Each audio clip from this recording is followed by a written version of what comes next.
आदरणीय उपसभा महोदय, मैं आपकी अनुमति से मैं प्रस्ताव का समर्थन करता हूं।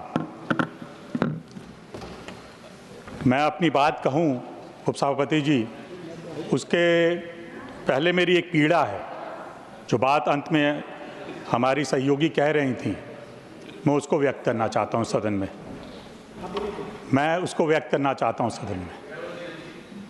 मैं बता रहा हूं, सुनिए, शांति से सुनिए। जॉन जी, आप बहुत बोलते हैं, अगर आप बोलेंगे तो आपस में बात नहीं। अच्छा, मैं ये कहना चाहता था, एक व्यक्तिगत पीड़ा है। राष्ट्रपति के अभिभाषण के बाद हमारे कुछ विपक्ष के वरिष्ठ नेता बाहर गए, प्रेस के सामने जो उन्होंने वक्तव्य दिए, उससे मैं व्यक्तिगत रूप से तो दुखी है ही हूँ। मेरे अलावा मेरे ख्याल से देश के हर एक व्यक्ति उससे दुखी है। एक ऐसी टिप्पणी इस देश की प्रथम नागरिक के बारे में ये कहना कि पुअर लेडी, ये शोभा देता है। ये बहुत बहुत दुखद बात है। इस देश में पहली बार जनजाति समाज से आई एक नेत्री इस देश की राष्ट्रपति बनी, उससे पीड़ा हो रही है इन लोगों को। दूसरे नेता बोलते हैं मानसिकता है कि भाषण बड़ा बोरिंग था, राष्ट्रपति का अभिभाषण बोरिंग था। मैं चाहता हूं हमारे वरिष्ठ नेता खड़गे जी यहां बैठे हुए हैं, वो अपने नेता को समझाएं कि राष्ट्रपति का अभिभाषण मनोरंजन के लिए नहीं होता है। वो बहुत एक संजीदा चीज है जिसको उनको समझना पड़ेगा। देश के भविष्य, ये एक दस्तावेज है जो देश के भविष्य और जो पिछले एक साल में काम हुए हमारी सरकार ने किए उसको बताया जाता है। ये मनोरंजन के लिए नहीं, इसमें चुटकुले नहीं होंगे कि उनका मनोरंजन किया जाए। इससे ये मेरी पीड़ा है। अभिभाषण मैं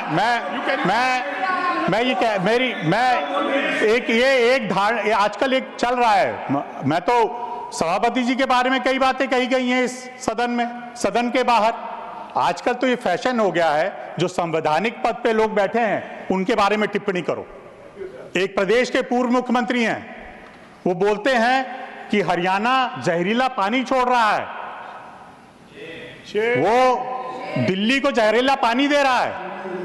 और मेरे तो आश्चर्य है कि ऐसा कोई पूर्व मुख्यमंत्री बोल सकता है। मैं तो आश्चर्यचकित हूं। लेकिन जब वो ईसी के पास उनको बुलाया गया, जब बाहर निकले तो उनकी आवाज ही बदल गई। क्योंकि वो क्षमा मांगने वाले हमेशा मुख्यमंत्री रहे हैं, जो हमेशा क्षमा मांगते हैं।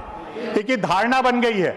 उनको चिंता थी, वो कहते थे, भाषण दे रहे थे कि इसलिए ईसी ऐसा काम कर रहे हैं क्योंकि उनको अपने भविष्य की, कुछ दिनों बाद रिटायर हो जाएंगे, उनको अपनी भविष्य की चिंता है। वो अपनी भविष्य की चिंता करें। 8 तारीख को दिल्ली की जनता उनको हमेशा के लिए विदा कर देगी। वो अपनी चिंता करें, दूसरों की चिंता ना करें। मैं इसलिए मैं हैरान हूं कि ऐसे ऐसे वक्तव्य दिए जा रहे हैं चुनाव के समय। हमारे साथी बोल रहे हैं ये विषय नहीं है। यही विषय है और कोई विषय नहीं है। राष्ट्रपति के अभिभाषण में देश का हर चीज व्यक्त की जा सकती है। यही तो है। अब दिल्ली की बात हो रही तो चिंता हो रही है इन लोगों को। इसलिए चिंता हो रही है कि दिल्ली से विदा हो रहे हैं अब ये लोग। जो दिल्ली ने देखा है पिछले 10 सालों में, उससे विदा हो रहे हैं तो इनको चिंता हो रही है। दिल्ली पे मैं बाद में आऊंगा, जरूर आऊंगा। और यही दिल्ली के बाद बिहार, उत्तर प्रदेश, सब पे आऊंगा मैं। क्यों नहीं आया? प्लीज आपस नहीं, आप प्लीज मैं जानता हूं कि इनको चिंता क्यों हो रही है। वो बात व्यक्त महामहिम ने अपने भाषण में कहा था कि जब तीसरी बार मोदी जी की सरकार आई है तो 3 गुना गति से काम कर रही है। उससे इन लोगों को चिंता हो रही है क्योंकि इनको अपना भविष्य दिखाई नहीं दे रहा है। पहले सोचते थे कि 29 में आ जाएंगे, अब तो इनको दिखाई नहीं दे रहा कि कब आएंगे कब नहीं आएंगे। तो इसलिए इनको परेशानी हो रही है, इसीलिए ऐसे वक्तव्य दिए जा रहे हैं। मैं जो हमारे महामहिम ने अपने भाषण में बोला उसको बताना चाहता हूं। उन्होंने जो सबसे पहली बात कही, उन्होंने आवास की बात करी। भाषण में जब उन्होंने विकास की बात की, सबसे पहले आवास क्यों कहा उन्होंने? वो व्यक्ति, हमारी सरकार ये मानती है और माननीय प्रधानमंत्री जी ने बार बार कहा है कि उनका लक्ष्य है कि हर इस देश के एक एक नागरिक के सर पर पक्की छत हो। सबसे पहले उन्होंने अपने क्या कैबिनेट में पास किया कि 3 करोड़ नए घर हम बनाएंगे। इसलिए क्योंकि वो जानते हैं कि पीड़ा क्या है आम नागरिक की। आज परिवार चाहता है कि उसके सर पर पक्की छत हो, खाने को भोजन मिले। बार बार ये कहा जाता है कि आप लोग तो बार बार ये कहते हैं 80 करोड़ लोगों को राशन दिया जाता है, तो क्या ये 80 करोड़ लोग गरीब हैं? इन लोगों को इतना समझ में नहीं आता है कि सरकार का क्या दायित्व है, क्योंकि इन लोगों ने 65 साल में अपना सरकार का जो धर्म था वो तो निभाया नहीं। इसलिए इनको पता तो है नहीं, इसलिए इन लोग कभी काम किया नहीं। इन्होंने आम लोगों के लिए, गरीबों के लिए कभी काम किया नहीं। अब इसीलिए मैं कह रहा हूं 80 करोड़ लोगों को इसलिए राशन दिया जाता है। एक चीज होती है हैंड होल्डिंग, जो भारत सरकार को करना चाहिए, जो अपने देश के नागरिक है उनकी मदद करना, उनका सहयोग करना। हम फ्री में राशन नहीं बटा रहे, हमारे दायित्व और कर्तव्य है कि अपने गरीब लोगों को सहयोग करें, उनके साथ ले। ये नारा नहीं है सिर्फ गरीबी हटाओ।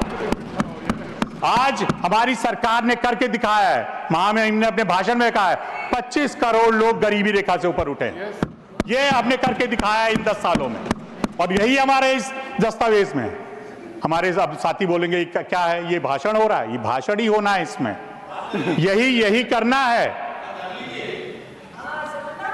मैं उसके बाद मैं जो एक बहुत अच्छी योजना स्वामित्व की जो शुरू की है हमारी सरकार ने, इसलिए मैं कहना चाहता हूं, मैं वो बात नहीं रिपीट करूंगा जो हमारी सहयोगी ने कह चुकी हैं। मैं नई जो और चीजें भाषण में थी उनके बारे में कहूंगा। स्वामित्व योजना मैं मानता हूं बहुत महत्वपूर्ण है हमारे ग्रामीण लोगों के लिए, क्योंकि आज जब हम लोग अपने क्षेत्र में जाते हैं तो हमको दिखाई देता है कि आपस में सबसे ज्यादा लड़ाई होती है अपनी जमीन के बारे में। रोज हमें कहा जाता है कि तहसील में हम बात कर लीजिए कि हमारा ये जमीन का ये है, हमारी जमीन के अंदर वो घुस रहा है। सबसे ज्यादा आज आप जानते हैं, आप खुद बलिया से आते हैं, आप सब जानते हैं कि ग्रामीण इलाकों में क्या हालत है आज। तो इसलिए जो माननीय प्रधानमंत्री ने इसको सोचा, जो कभी किसी ने नहीं सोचा। आज करीब 6.5 करोड़ लोगों को 6.5 लाख विलेजेस हैं, जिसमें करीब 1.25 करोड़ लोगों को स्वामित्व का सर्टिफिकेट दिया जा चुका है, और पिछले 6 महीनों में 70 लाख लोगों को दिया गया है। आज उनके पास एक दस्तावेज है, सरकारी दस्तावेज है, जो अपनी जमीन का स्वामित्व, उसको पता है कि मेरी जमीन कितनी है। ये बहुत महत्वपूर्ण योजना है, इसको कई लोग मजाक में लेते हैं। मैं इसीलिए कह रहा हूं, ऐसी समस्याएं जिसको ये आजादी के तुरंत बाद ये होना चाहिए था, नहीं हुआ। क्यों? क्योंकि ऐसे लोग उस समय सत्ता में थे जो ना गांव को जानते थे, ना इस देश के गरीब को जानते थे, और उन लोगों ने उस तरह से योजनाएं बनाई। मैं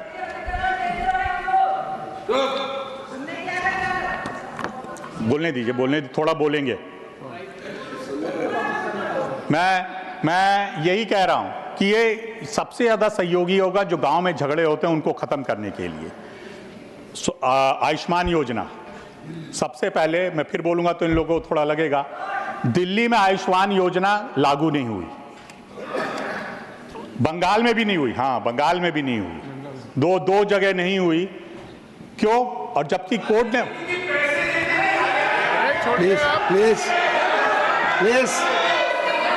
please take your seat.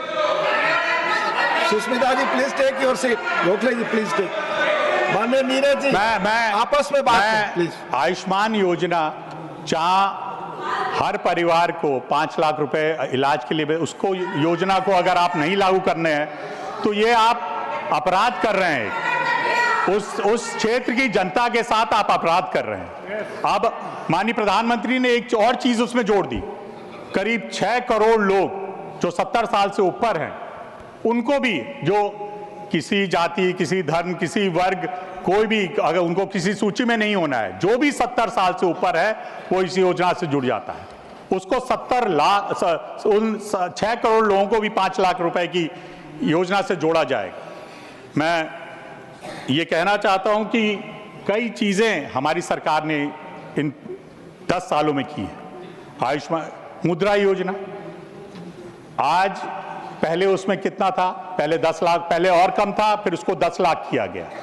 10 lakh को मैं बधाई देना चाहूंगा सरकार को कि उसको बढ़ाकर 20 लाख कर दिया गया। ये हमारे इससे नौजवान लोग इस लोन को ले रहे हैं, अपने उद्योग खोल रहे हैं। माननीय प्रधानमंत्री जी ने शुरू में कहा था तो हमारे विपक्ष के साथी उसका मजाक उड़ाते थे कि नौकरी मांगने वाले मत बनो, नौकरी देने वाले बनो। ये काम माननीय हमारी सरकार और माननीय प्रधानमंत्री जी कर रहे हैं कि कैसे नौकरी देने वाले 20 लाख रुपए में आज नए लोग अपना काम धंधा शुरू कर रहे हैं, नए लोग और लोगों को रख रहे हैं और बढ़ रहे हैं। कई लोग ऐसे, मैं उदाहरण में आपको अपने जिले से दे सकता हूं, जिन्होंने लोन लेकर आज अच्छी जगह तक पहुंच गए हैं। वो लोग समाज में उनका नाम हो गया है, वो लोग आज बधाई देते हैं माननीय प्रधानमंत्री जी को। मुद्रा योजना थी इसके का। रेलवे के बारे में मैं कहना चाहूंगा, आज अपने अभिभाषण में बोला कि अब वो रेलवे लाइन बन रही है जो कन्याकुमारी से कश्मीर तक जोड़ेगी। हम लोग हमेशा ये माने हैं कि भारत एक है और इसको जोड़ने वाली चीज रेलवे है। आज चिनाब पे सबसे ऊंचा पुल बन रहा है, विश्व में सबसे ऊंचा। आज हम लोग रेलवे में कहां पहुंच गए हैं, क्योंकि मैं खुद रेलवे से बहुत चलता हूं। रेल यात्रा, क्योंकि हमने अपने पिता से सीखा है, रेल यात्रा मैं अभी भी करता हूं। हवाई जहाज में कम चलता हूं, रेलवे में ज्यादा चलता हूं, क्योंकि रेल आप उसमें जाते हैं तो आम जो इस देश के लोग हैं उनसे आप मिल सकते हैं, उनको जान सकते हैं, उनकी समस्याओं को जान सकते हैं। रेलवे में जितना सुधार ये पिछले 10 सालों में हुआ था उससे पहले कभी नहीं हुआ। कितना इस रेलवे में इलेक्ट्रिफिकेशन हुआ, सारी लाइनें इलेक्ट्रीफाई हो गई हैं, डबल कितना हुआ है। ये सारे काम, आज सबसे बड़ी चीज जो मैं देखा हूं परिवर्तन, शौचालय जो रेलवे में होते थे। मेरे को तो पता नहीं लगता विपक्ष के लोग रेलवे में चलते होंगे नहीं। जॉन, आप चलते रेलवे में? तो वो जो शौचालय हैं, जो शौचालय हैं आज बायो टॉयलेट्स हो गए। हर रेल में बायो टॉयलेट है। प्लीज आपस में नो क्रॉस टॉक, प्लीज। अभी मैं यही कहना चाहता हूं कि रेलवे का जो सुधार हुआ है पिछले 10 सालों में, जो वंदे भारत जैसी ट्रेनें चल रही हैं जो कभी हम सोच भी नहीं सकते थे। बायो टॉयलेट तो मैं कभी सोचा ही नहीं था कि हमारे जीवन काल में ऐसी चीज होगी। जहां पर अब हम लोग जब स्टेशन पे खड़े होते थे तो खड़े ही नहीं हो सकता था आदमी, लेकिन आज जाइए स्टेशन कितने स्वच्छ हैं, नए स्टेशन बनाए जा रहे हैं। बलिया का स्टेशन में अपना उदाहरण देना चाहूंगा। आप खुद वहां कितनी बार उतरे हैं, आप खुद जानते हैं। आप परिवर्तन आप खुद देखा है आपने कि क्या पहले मेरे ख्याल से आजादी के बाद उनसे काम ही नहीं हुआ था उस रेलवे स्टेशन में। आज आप जाइए देखिए, एक आधुनिक रेलवे स्टेशन है वहां पर, और प्लेटफॉर्म बड़े हैं और ट्रेनें बड़ी हैं। ये परिवर्तन है। वंदे भारत जैसी ट्रेन हमारे यहां भी कुछ दिन चली थी भाई, आगे चलने वाली है। आज जो हमारे देश में नेशनल हाईवे है, जो एक्सप्रेसवे हैं, मैं 14 के पहले मेरे ख्याल से एक पूना मुंबई एक्सप्रेसवे था, उसके अलावा एक्सप्रेसवे में तो वो जानता ही नहीं था मैं, नहीं।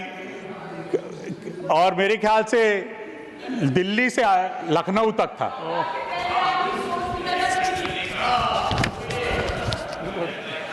कौन सी सोच की बात कर रहे हैं? अब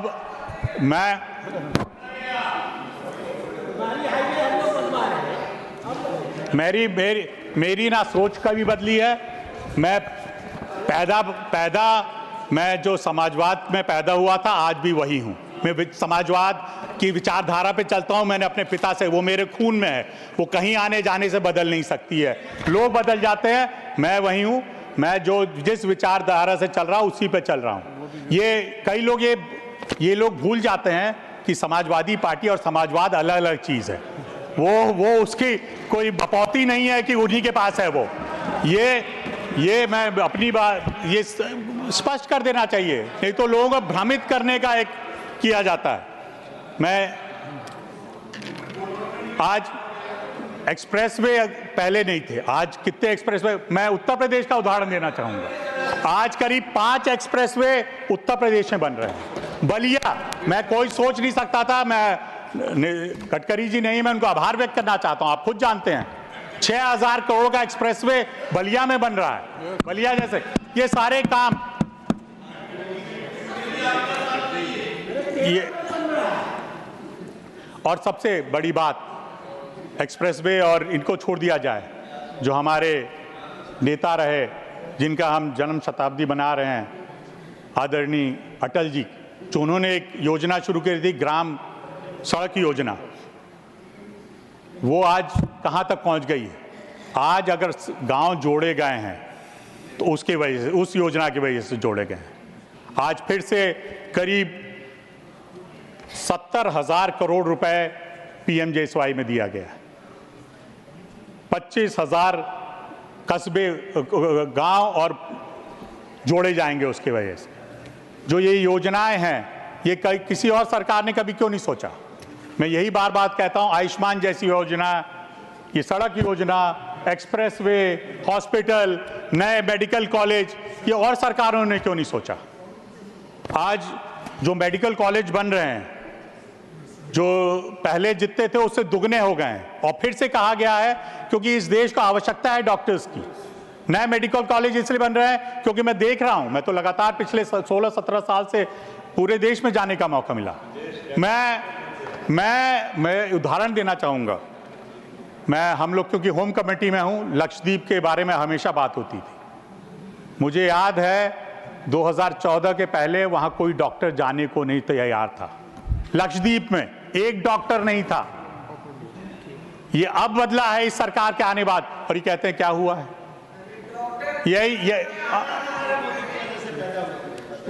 हर चीज मैं यही कह रहा हूं, ये परिवर्तन है, ये मानने को तैयार, विपक्ष के लोग कभी मानने को तैयार नहीं होंगे, क्योंकि इनके लिए तो ये बोरिंग भाषण था, तो उनके लिए तो कभी मानेंगे नहीं। देश में परिवर्तन हो रहा है, इनको मानेंगे नहीं। तीसरी बार जनता ने इनको उस तरह बैठाया है, चौथी बार, पांचवी बार, छठी बार, कितनी बार बैठेंगे वो खुद नहीं गिन सकते, लेकिन फिर भी ये हर चीज को मजाक में लेते हैं।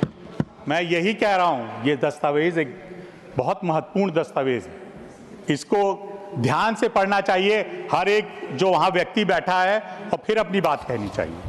मैं ट्राइबल के लिए क्या हुआ, मजाक, हमारे महामहिम के बारे में जो बोला गया, जो एक खुद ट्राइबल के समाज से आती हैं, उन्होंने करीब 1.25 लाख ट्राइबल बच्चे आज एकलव्य विद्यालयों में पढ़ रहे हैं। और आप जानते हैं कि कितनी अच्छी शिक्षा वहाँ पे मिल रही है। मैं खुद हैरान हूँ। मैं अपनी बात व्यक्तिगत रूप से कह सकता हूँ कि भगवान बिरसा मुंडा को मैं 14 के पहले नहीं जानता था। उनका नाम कहीं हम लोग ने किसी अपनी स्कूल की पाठ्य पुस्तक में नहीं पढ़ा था। ऐसे लोगों को इस सरकार ने आगे लाए।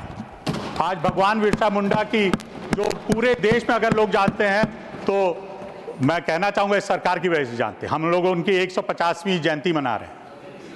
ये इसलिए हम लोग को आपको कहना, और करीब, मैं अभी मेडिकल कॉलेज की बात कर रहा था, 30 मेडिकल कॉलेज सिर्फ ट्राइबल एरियाज में बन रहे हैं। ये काम हमारी सरकार ने किया। मैं दिल्ली की बात जरूर करना चाहूँगा, और दिल्ली के साथ साथ मैं और जगह की बात भी करना चाहूँगा। दिल्ली में मैं जीवन भर रहा हूँ, और पिछले कुछ दिनों से हम लोग दिल्ली में, सब लोग यहाँ घूम रहे हैं, जो उधर बैठे वो भी शायद घूम रहे होंगे। सब लोग दिल्ली की जो हालत है वो उनके सामने है, और मुझे दुख होता, विशेषकर मैं यहीं पैदा हुआ हूँ। हम लोगों को इसलिए ज़्यादा नहीं पता चलता। क्या बात है? आपको क्या, आप दीजिए, आप भी दीजिएगा। आप यूपी पे गा रहे हैं, दीजिएगा जो आपको देना होगा। मैं ये कहना चाहता हूँ, दिल्ली का स्वरूप आपने देखा है। दिल्ली जो आज से 20-25 साल पहले थी, आज वो वहीं खड़ी है। दिल्ली का विकास नहीं हुआ है। एनडीएमसी एरिया छोड़ दीजिए, दिल्ली जो हमारे साथी हैं वो एनडीएमसी एरिया ही देखते हैं बस। दिल्ली के बाहर जाके देखिए, ये क्योंकि केंद्र सरकार इसको देखती है, इसलिए यहाँ पे विकास हो रहा है। Please sit down.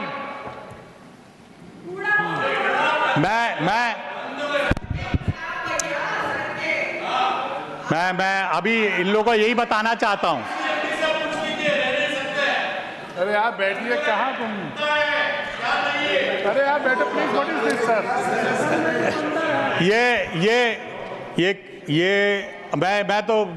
मैं जानबूझ के कुछ लोगों को, मैं जानता हूं इन लोगों को, हमारे कम्युनिस्ट के साथी शुरू से ऐसे हैं, ये ज्यादा उत्तेजित हो जाते हैं क्योंकि बहुत कम रह गए हैं।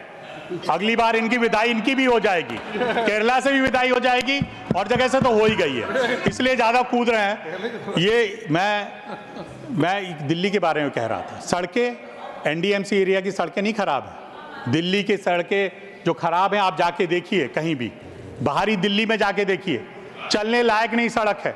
शिविर का क्या हाल है आप जाके देखिए, क्या हाल है वहां पर, कैसे लोग किस स्थिति में रह रहे हैं। और यहां पर ये कहा जा रहा है कि मुझे 5 साल और दे दो।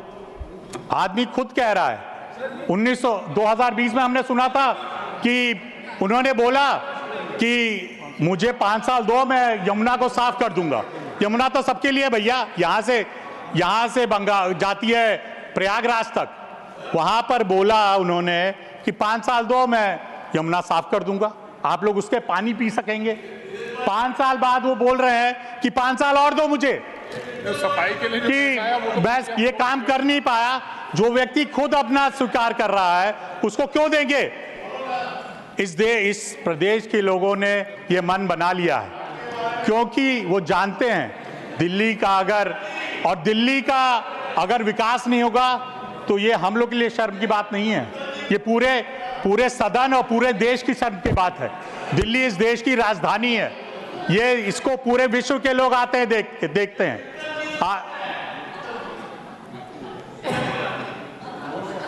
वो समझ रहे हैं, वो इसमें बोल नहीं रहे हो, जानते हैं सच्चाई को।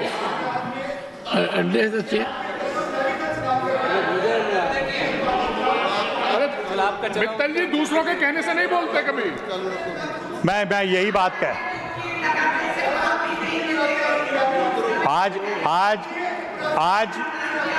आज यहाँ पर घोटाले हो रहे हैं, यहाँ शराब घोटाला हो रहा है, यहाँ करीब लैंड घोटाला हो रहा है, और यहाँ का पैसा कहीं और लगाया जा रहा है।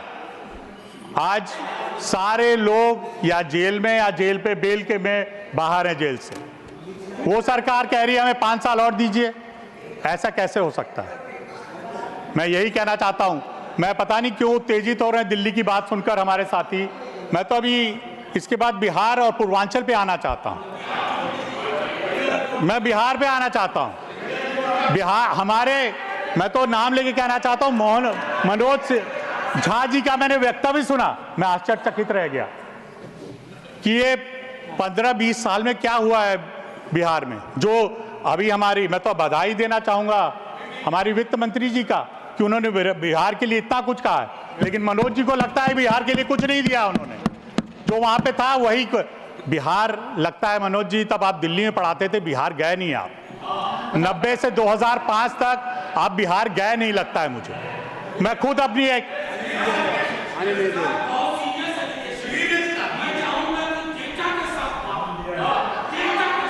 मैं बिल्कुल डेटा के साथ आप बात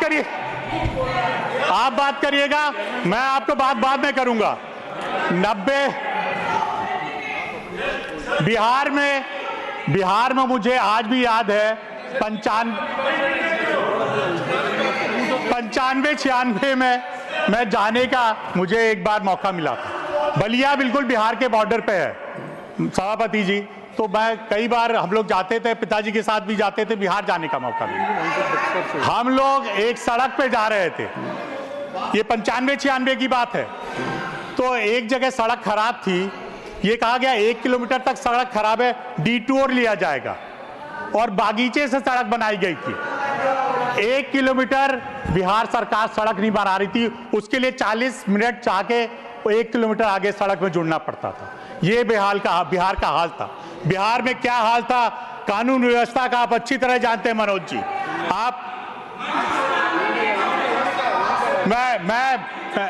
मैं बिल्कुल, आप करिएगा ना, डाटा के साथ आप बात करिएगा, मेरी बातों का जवाब आप दीजिएगा।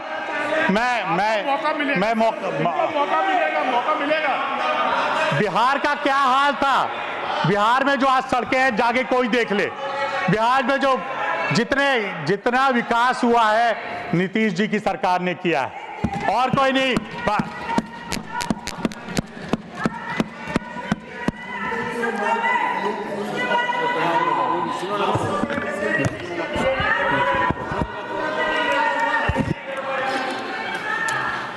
ये बात सही है,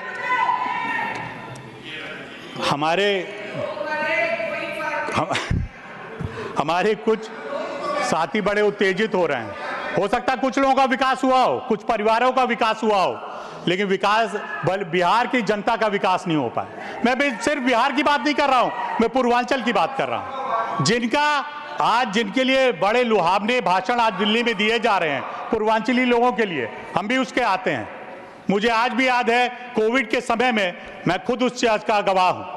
यहां से कहा जा रहा था पूर्वांचली को वापस भेजो, यहां पर कोविड वो बढ़ा रहे हैं दिल्ली में। आज आपको उनका वोट चाहिए तो आप उनके लिए खड़े हैं। आज जब उनको उत्तर प्रदेश और बिहार के लोगों को यहां से भेजा जा रहा था तब आप लोगों ने कुछ नहीं उसके ऊपर कहा। लेकिन ये आज घड़ियाली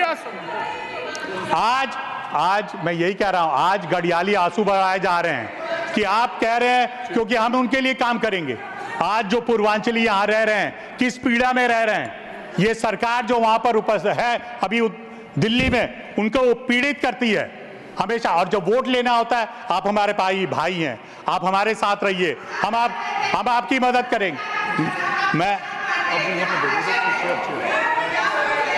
मैं यही कह, सभापति जी, मैं आपका संरक्षण चाहूंगा। मैं चाहूंगा मेरी बात सुनी जाए। 5-6 मिनट और रह गए हैं। मैं यही कहना चाहता हूं, आपसे अनुरोध करना चाहता हूं कि हमारे विपक्ष के साथी इसको सोचे, इसके बारे में। जो पूर्वांचली है, वोट बैंक उनको मना बनाए, जब सिर्फ उनको वोट बैंक ना बनाया जाए, उनके लिए काम किया जाए। मैं जानता हूं हमारी को अगर एक सरकार बनाने का मौका मिलेगा तो माननीय प्रधानमंत्री जी बार-बार हर जगह मीटिंग में कह रहे हैं कि हम पूर्वांचलियों के लिए कहेंगे, पूर्वांचल के सम्मान के लिए काम करेंगे। सबको पक्का मकान दिया जाएगा। जो मैं अनऑथराइज कॉलोनी है, कितने पहले हम लोग ने यहां से बिल पास कर दिया है, आज भी उस पर काम नहीं हो रहा है। आदरणीय हरदीप जी यहां बैठे हुए हैं, इन्होंने बिल लाके पास किया, लेकिन उस पर काम नहीं हो रहा। बस जितना बोल सको, जो व्यक्ति एक समय, मुझे याद है 2012 में भी हम लोग इस सदन में थे, जो लोग आजकल वहां पे बड़े उनके हितैषी बैठे हुए हैं, मैंने उनको भी देखा है, मनोज जी, और यहाँ पर प्रमोद जी, आप लोग को भी देखा है। जब उधर से लोग बोलते थे और तो कैसे आप लोग विरोध करते थे। आज आप समर्थन में, जो व्यक्ति खुद बोला हो कि मैं कभी राजनीति में नहीं आऊंगा, मैं अपने बच्चों की कसम खाता हूं कि मैं राजनीति में कभी नहीं आऊंगा, मैं कभी बड़े घर में नहीं रहूंगा, मैं कभी ये नहीं कहा किसी पॉलिटिकल पार्टी को नहीं मैं जाऊंगा, वो व्यक्ति जब कैसे ऐसे व्यक्ति का विश्वास कर सकते हैं। मैं इसलिए अनुरोध कर रहा हूं, ऐसे व्यक्ति को चुनिए जो आपके बीच रहकर आपके काम, आपकी समस्या को जानता हो। ये शीश महल नहीं, नाम नहीं ले सकते आप, सदन में बहुत दिन हो गए, नाम नहीं ले सकते। ऑनरेबल मेंबर्स, 1 सेकेंड, ये अगर कोई 1 second, honourable members, we have a foreign delegation. On behalf of this august house, I have great pleasure in welcoming His Excellency Vyacheslav Volodin, Chairman of the State Duma of the Federal Assembly,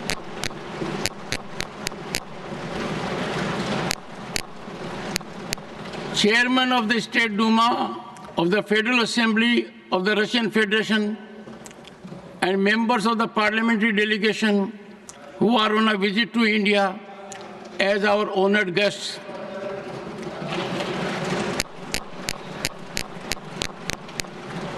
We have strong bilateral relations with Russia.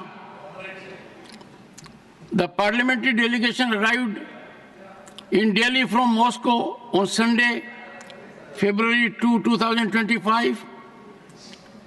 They are now seated in the special box. They are scheduled to meet and call on various dignitaries in Delhi. Besides Delhi, they will also visit Mumbai before their departure from India. We wish them a happy and fruitful stay in our country. Through them, we convey our greetings and best wishes to the members of Parliament, the government, and the friendly people of Russian Federation. Shri Neeraj Shekhar. सभापति जी, मैं यही कह रहा था कि पूर्वांचलियों का उपयोग ना किया जाए, उनके लिए काम किया जाए। मैं ये फिर से करता हूं, अगर उनके बारे में कोई सोचता है तो माननीय प्रधानमंत्री जी के अलावा इस देश में कोई व्यक्ति नहीं जो उनके लिए काम कर सके। और इस दिल्ली को भी डबल इंजन की सरकार की ज़रूरत है और तभी इस दिल्ली का विकास हो सकेगा। मैं आपसे एक महत्वपूर्ण विषय पे आप जो मेरे लिए बहुत महत्वपूर्ण है और मेरे साथ साथ ऐसे देश में बहुत लोग हैं जिनके लिए बहुत बड़ी घटना थी वो जो जब धारा 370 हटाई गई थी, जिसका उल्लेख माननीय महामहिम जी ने भी कहा है कि जब धारा 370 हटाई गई, दो कारण थे जो हमारे कई साथी बोलते रहते हैं कि तुम भी उधर थे कभी। दो कारण थे उधर से इधर आने का। एक कारण मैं नहीं बताऊंगा, दूसरा कारण धारा 370। धारा 370 की वजह से हमारे कई साथी हम लोग इधर आए थे, क्योंकि हम लोग वो लोग नहीं है कि अपने परिवार और अपने पार्टी के बारे में सोचे। हम लोग के लिए देश सर्वप्रिय है और हमेशा देश सर्वप्रिय। धारा 370 प्रधानमंत्री जी ने हटाई, मैं कहता हूं मुझे आज तक आश्चर्य है, मैं उस डिबेट में रह नहीं पाया था क्योंकि उस समय मैंने इस्तीफा दे दिया था। हमको आज तक आश्चर्य है और अभी तक है कि उसका समर्थन आज तक लोग करते हैं धारा 370 का। कैसे कोई इस देश का व्यक्ति धारा 370 का समर्थन कर सकता है, ये आज तक बात मुझे समझ में नहीं है। कैसे जिस तरह हमें जम्मू कश्मीर को इस देश का एक अंग बना दिया गया, उस धारा को हटाने से उसको समर्थन में कैसे लोग खड़े हो सकते हैं। आज उस धारा के हटने के बाद वहां पर जितनी योजनाएं भारत सरकार की थी सब लागू हो रही। जो हमारे दलित भाई थे वहां पर, उनको कोई उनके अधिकारी नहीं थे, आरक्षण नहीं था उनके पास, वो इसके बाद मिला है, फिर भी उसका समर्थन करते हैं। मुझे आज तक नहीं पता, आज भी कई लोग बोलते हैं विपक्ष के लोग कि जब हम लोग कभी आएंगे तो धारा 370 फिर से लागू करेंगे। हिम्मत इस देश के लोग आपको इसके लिए कभी माफ नहीं करेंगे और आप लोग ये कभी कर नहीं सकते। ये मैं धारा 370 हटने के बाद कश्मीर में कितना विकास हुआ, कितना काम हुआ, कितनी शांति है। आज एक घटना बता दीजिए पत्थर फेंकने की, रोज जहां घटनाएं होती थी, हड़ताल होते थे, एक घटना बता दीजिए पिछले 5-6 सालों में, एक घटना नहीं हुई है। ये परिवर्तन है। वहां चुनाव हुए हैं, वहां लोकल चुनाव हुए हैं, अभी विधानसभा के शांतिपूर्ण चुनाव हुए हैं। ये उपलब्धि है, ये बहुत बड़ी उपलब्धि है हमारी सरकार। ये बात महामहिम जी ने हमसे कहा। मैं आपसे यही अनुरोध करना चाहता हूं। सभापति जी, माननीय उपराष्ट्रपति जी ने बहुत सारे काम किए। मुझे एक जरूरी बात और कहनी थी, मेरे दिमाग से ना निकल जाए, समय मेरा ना खत्म हो जाए। जो आज कई लोग मैं देखता हूं संविधान लेके बहुत घूमते हैं, बाबा साहेब की बात बहुत करते हैं। आप अगर 1947 के कुछ समाचार पत्रों को देखेंगे, 1947 से 1950 तक, मैं उसको कह नहीं सकता इस सदन में, कई वहाँ पे कार्टून निकले थे, कई एडिटोरियल निकले थे, जिसमें क्या क्या लिखा गया था मैं उसका यहाँ पे विवरण नहीं दे सकता। लेकिन मैं जानता हूँ और ये लोग भी जानते हैं उस समय क्या स्थिति थी। बाबा साहेब की किताब लेके बस उनका सम्मान नहीं दिया सकता।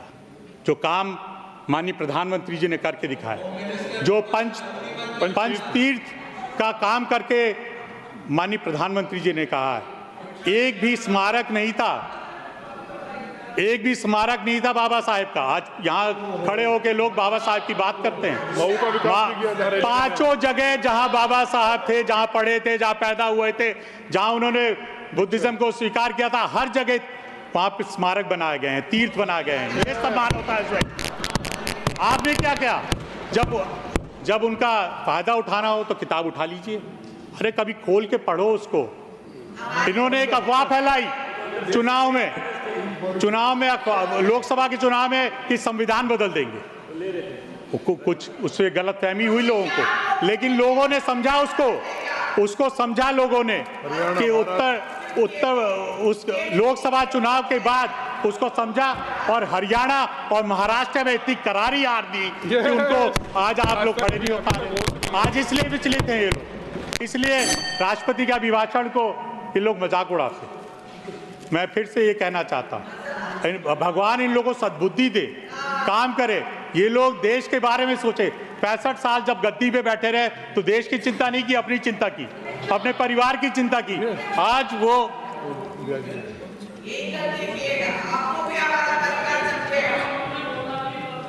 मैं बस यही अंत में कहना चाहता हूँ कि मैं राष्ट्रपति जी का आभार व्यक्त करना चाहता हूँ कि उन्होंने जो हमारे आगे आने वाले विकसित भारत की जो रोड मैप दिया, बताया। हम लोग एक संकल्प लेके चल रहे हैं। माननीय प्रधानमंत्री जी का संकल्प है कि भारत एक विकसित देश हो। 2047 तक हम विकसित देश में श्रेणी में आ जाएं, ये हमारा संकल्प है। इस पे कई लोग हंसते हैं। जब हम लोग बात करते थे कि हम लोग यूपीए और पे ये सब चलेगा, गूगल ये सब चलेगा, तो लोग कहते थे कि गांव में तो केबल ही नहीं पहुंचे हैं, वाईफाई नहीं है, इंटरनेट ही नहीं है, तो ये कैसे उपलब्ध आप पहुंचेंगे? वो करके दिखा दिया। आज अगर डिजिटल ट्रांजैक्शन सबसे ज़्यादा हो रहे हैं दुनिया में कहीं, तो भारत में हो रहे हैं। तो जो संकल्प माननीय प्रधानमंत्री जी लेते हैं उसको पूरा करते हैं। मैं फिर से राष्ट्रपति के अभिभाषण का समर्थन करता हूँ। धन्यवाद।